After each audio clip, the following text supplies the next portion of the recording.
गए थे वहाँ? बताओ, जब पता है कि वो लोग नुकसान पहुंचाते हैं तो क्या जरूरत थी वहां जाने की? देखा कितनी चोट लग गई है। अब कितने जालिम लोग होते हैं ना ये भी। बेजुबान जानवर को भी नुकसान पहुंचाने से बाज नहीं आते। तुम फिक्र मत करो, देखना कयामत के दिन ना हर चीज का हिसाब होगा। जब तुम जैसे बेजुबान जानवर बोलने लगेंगे तब अपनी गवाही खुद देना। हाँ जायशा बेटा आ जाओ। जी अम्मी आई। चलो तुम जाओ। हाँ एक तो तुम रोज सुबह यहाँ आ जाती हो अपने लाडलों के पास। क्या करूं अम्मी, आपको पता तो है जब तक इनको दाना ना डाल दूं मुझे चैन ही नहीं आता। और आपको पता है आज तो एक जख्मी भी होकर आया था। जानती हूँ, इसीलिए तो इतने मजे हैं इन सबके। दाने पानी की फिक्र ही नहीं है, तुम जो ख्याल रखने के लिए। तो अम्मी इस बात का हमें सवाब भी तो मिलता है ना। हाँ बेशक, ये छोटी छोटी नेकियां ही तो काम आती हैं, बड़े अजर का सबब बनती हैं। अरे चलो बातें बहुत करती हो तुम, आ जाओ। तुम्हें पता तो है ना राफे करने वाला उसके हलक से नहीं उतरता तुम्हारे बिना। आप चले ना, बस मैं आ रही हूँ। जल्दी आ जाओ।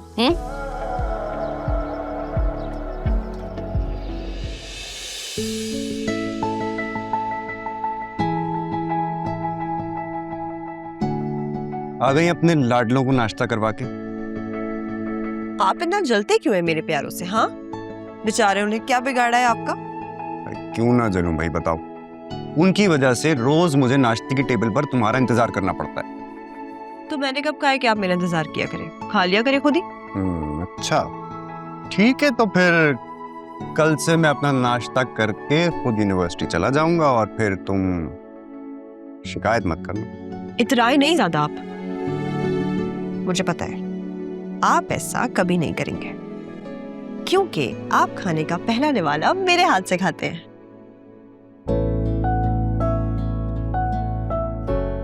पता है इस एक निवाले की वजह से ना मुझे रोज लेट होना पड़ता है। कोई नहीं भाई, कोई लेट वेट नहीं होते, आप टाइम पे पहुंचते हैं, सब पता है मुझे। अच्छा अब जल्दी से ना कॉलेज के लिए तैयार हो जाओ, वरना आज हम वाकई लेट हो जाएंगे। अब मैं आज कॉलेज नहीं जाऊंगी। क्यों? तो तुम्हारे पेपर होने वाले हैं ना? ओह अच्छा, तो कहीं फेल होने के डर से तुमने कॉलेज जाना छोड़ तो नहीं दिया? जी नहीं, सबको पता है कि जायशा कभी फेल नहीं हुई और ना ही कम नंबर लाती है। मेरे कॉलेज वालों ने एग्जाम्स की वजह से हमें छुट्टियां दी हुई है, इसलिए नहीं जा रही।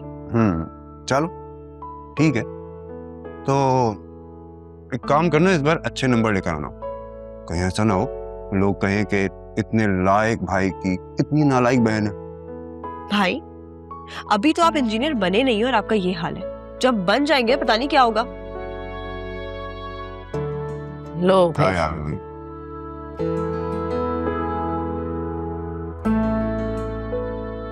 भाई, इरादे तो बहुत हैं, बस दुआ करो कि वो पूरे हो जाएं। अगर अब्बू जिंदा होते कितना खुश होते ना भाई, उनका ख्वाब था आपको इंजीनियर बने देखना। अब्बू अगर जिंदा होते ना तो तुम्हें और अम्मी को ताई अम्मी का ये सलूक नहीं झेलना पड़ता जो तुम लोग रोज झेलते हो। जितनी मगरूर ताई अम्मी है ना, उससे कई ज्यादा बढ़कर उनके दोनों बच्चे अरीशा और अरसलान भी हैं। बेटा ये सुबह सुबह क्या बातें लेकर बैठ गए? छोड़ो। कैसे छोड़ दूं अम्मी?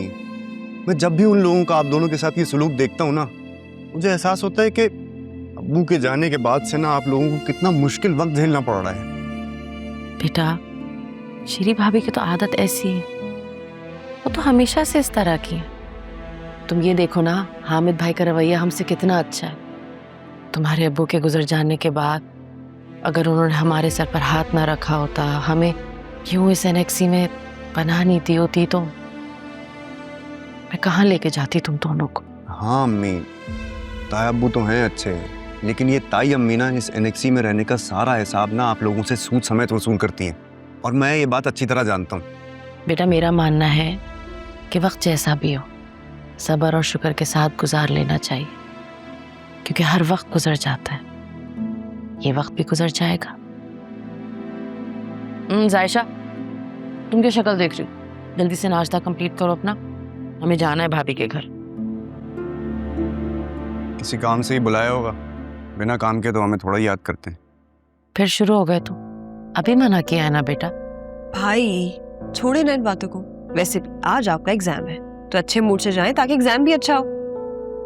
अच्छा दादी अम्मा।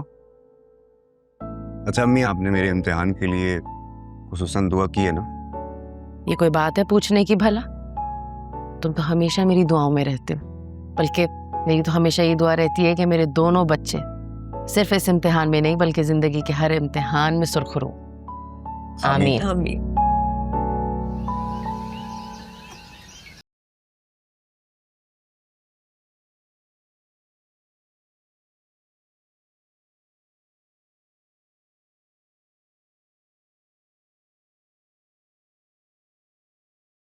क्या है जैन? इतनी अच्छी नींद सो रही थी, सारी नींद खराब कर दी तुमने। ख्वाबों में तो मुझे ही देख रही थी ना, सामने आके देख लो। इतनी खुश फहमी मत पालो मिस्टर। मेरा नाम अरीशा हामिद है। ख्वाब में अपने जैसे शानदार लोगों के देखती हूँ, तुम जैसे एवी लोगों के नहीं। क्या कहा? आपको जैन जमान खान यूं एमी तेमी लग रहा है? Yes you mister. मैडम आप जरा जाकर अपनी आंखें चेक करवा लें। क्यों?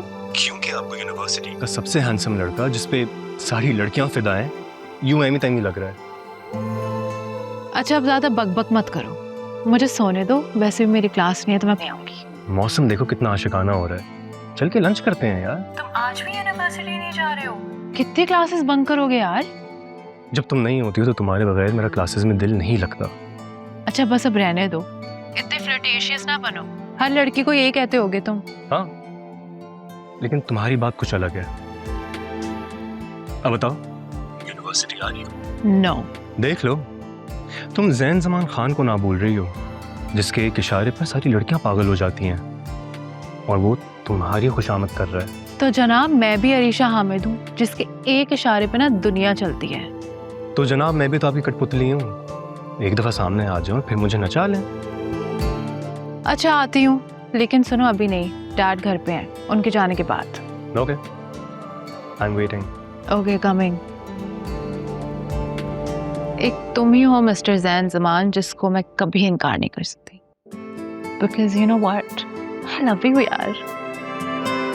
अम्मी ये ताया वो इतने अच्छे हैं, मतलब देखा जाए तो उनमें अपने पैसों का बिल्कुल भी कोई गुरूर नहीं है। लेकिन फिर उन्होंने शादी शीरी ताई से क्यों की? वो तो उनसे बिल्कुल मुख्तलिफ है। दादी ने क्यों करवाई उनकी शादी शीरी ताई से? अरे भाई, दादी ने नहीं कराई शादी, हामिद भाई की पसंद की शादी थी। हामिद भाई और शीरी भाभी दोनों यूनिवर्सिटी में साथ पढ़ते थे, बस पसंद कर लिया एक दूसरे को और कर ली शादी। अब आपका मतलब है कि उनकी लव मैरिज हुई थी? लड़कियों पे ऐसी बातें सूट नहीं करती। काम करो।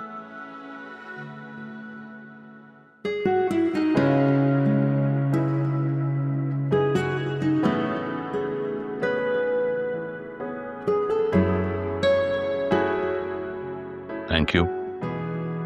हामिद को मुझे विमेंस क्लब में डोनेशन देना है तो 30 लाख का चेक काट दें। शेरी, बाहर की दुनिया को छोड़कर अगर तुम घर पे तवज्जो दो तो ज्यादा अच्छा है। आई थिंक इस घर में तुम्हारी कुछ रिस्पॉन्सिबिलिटीज हैं जिनका तुम्हें एहसास नहीं है। कौन सी रिस्पॉन्सिबिलिटीज को मैं पूरा नहीं करती? 3 औलादें दी हैं आपको, सेहतमंद पाल पोस के बड़ा किया है, आपके बड़े बेटे को अब्रॉड भिजवाया है। आप क्या चाहते हो? मैं अपनी सोशल लाइफ छोड़कर घर की बांदी बन जाऊं? मैं बस ये चाहता हूँ कि तुम बच्चों पर तवज्जो दो। तवज्जो देती हूँ मैं। आप भूल गए, सुफियान को मैंने ही कन्विंस किया था ना कि यूएस जाए। अगर मैं नहीं होती तो वो नहीं चाहता, क्योंकि वो मान ही नहीं रहा था। फिर भी आपको हर वक्त मेरी ही सेंस ऑफ रिस्पॉन्सिबिलिटी से शिकायत रहती है। और अरसलान, क्या वो तुम्हारी जिम्मेदारी नहीं? हाल देखा है उसका। क्या बुराई है अरसलान में? बस थोड़ा सा लापरवाह है, पढ़ाई में तवज्जो नहीं देता, दोस्तों के साथ खेलता है। इस उम्र में सब ऐसा करते हैं। करते हैं, मगर माओ की जिम्मेदारी होती है कि वो नजर रखें कि बच्चों का फ्रेंड सर्कल कैसा है, वो किसी गलत एक्टिविटी में तो इन्वॉल्व नहीं हो रहे। इतना छोटा नहीं है कि मैं उसकी पर्सनल लाइफ में जा जाके इंटरफेयर करूं। और जब वो छोटा था तब तुमने कब इंटरफेयर किया? उसकी हर गलत बात पर तुमने सपोर्ट किया उसे। इसी वजह से वो आज ऐसा है। ये तो अच्छा हुआ कि सुफियान को कम उम्र में मैंने बाहर पढ़ने भेज दिया, वरना वो भी ऐसा ही निकलता। ओके, वो आएगा तो मैं उससे बात करती हूँ। Will see. अच्छा ना, मैं आपके लिए नाश्ता लगवाती हूँ, चेक काटना नहीं भूलिएगा।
क्या हुआ यार?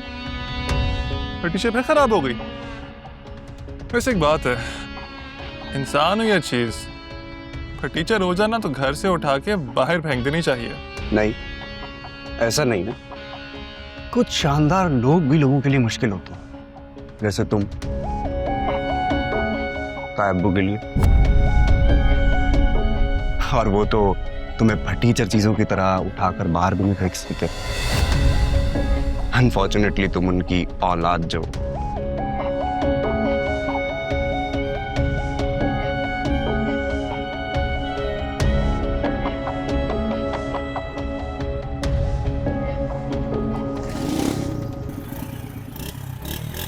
देखा, हो गई स्टार्ट। सिर्फ एक सही किक लगनी चाहिए।